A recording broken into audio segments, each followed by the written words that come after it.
Hello and welcome to this episode of Talking Trim. I'm Jonathon Skinner and today we're looking at some fully trimmed rear seat units for the Austin Healey 3000 BJ8 models. Now what we've got here is the two most popular and commonly seen variants of the original factory production line rear seats. The theme followed on into the front seats as well. You've got vinyl Ambla, which was very commonly seen on these BJ8 cars, but you've also got the LeatherFaced option, which was a factory upgrade originally back in the day. They did a decent amount of them in LeatherFaced, but by far and away the majority of them were the vinyl Ambla. And the reason for this video is to showcase the differences in the styling that happen between the vinyl versions and the LeatherFaced versions, because the overall spec changed.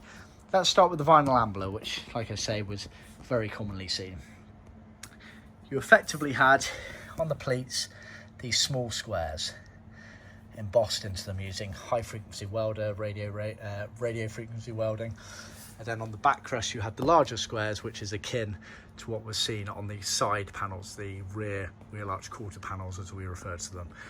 So you had the larger squares on there and the smaller squares on there. Both the cushion pans and the backrest featured this sort of chrome piping, as we refer to it. It's a silver and black piping. It's basically a plastic piping with a cord in the middle of it, which is sort of interwoven black and silver. Some people refer to it as herringbone piping, I believe, but that was original for the vinyl Ambla seats on the 3000 BJ8s. It's worth noting, and this is well documented in books, that piping often went a gold-silver sort of colour over the course of time and exposure to the sun, especially in those sunny climates of California, etc. But originally it did start off as this chrome silver piping. So that was the kind of feature layout of the original ones in vinyl Ambla, that spec there with the HF RF weld pattern and piping. For those cars that left with leather-faced seats, they changed that. The piping went to same colour as the main trim and the pleats were plain. And then for the backrest, instead of having the square pattern welded onto it, you had pleats, vertical pleats going from left to right. And again, obviously the piping was to match the main trim colour. So that's the main differences there, showcased there. Now a couple of other things to bear in mind and note. Leather-faced seats are often referred to by other suppliers out there as leather, and again heritage certificates often refer to it as leather. However, leather-faced means, and what they refer to as leather means, the main bits that touch your body are leather, but the back surrounds, retainers, etc. are vinyl.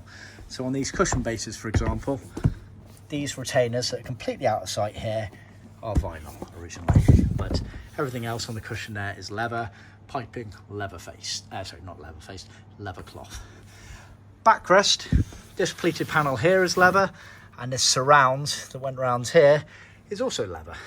Piping again, leather cloth, but every other element on that, all of these wooden ply bits here are all vinyl. In fact, I've got a red one here. So all of the back of the panel here, which is obviously the underside here, that is all vinyl on there. Vinyl here, vinyl on the top there. The other side of this, on the inside of the folding shelf, that was all vinyl as well. Hence why we refer to it as leather-faced, because only the facings of the seats were leather. Not to be confused with what we can also offer. Not many other companies, if any, offer this. We offer full leather as well, which is where you remove all of the vinyl and replace it with leather. And we have an in-house leather skiving machine which allows us to thin leather down, which makes it easier to trim certain elements in that rear folding shelf, so that you can still comfortably use leather despite the small margins that you're working with for those folding shelves. Not to be confused, this is the main reason that I'm pointing this out. What other companies refer to as leather and what we refer to as full leather are very different kits. So their leather is our leather-faced. Just bear that in mind when you're trying to compare apples with apples per se. Not to mention the quality and fitment of our kits compared to others. Another point to keep in mind of this is the shade of blue. You'll probably see from this video that there are two different shades of blue. That is not down to the different materials, that is down to the fact that we actually offer two different shades of blue for the Healey range. I'm sure a lot of you are aware out there that production lines back in the day were very inconsistent, and depending on what you read online and original examples, there were definitely two different shades of inverted commas dark blue used by Healey during their production. We're one of the only companies to acknowledge the two different shades of blue. So they're both dark in inverted commas, but different variants of dark.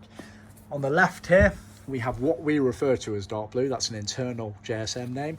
And then on the right here, we have what we refer to as AH, Austin Healey blue. If I put them up to each other, obviously bear in mind they are different materials, but the shade is still pretty obvious as different. That's really dark, that's still dark, but slightly lighter.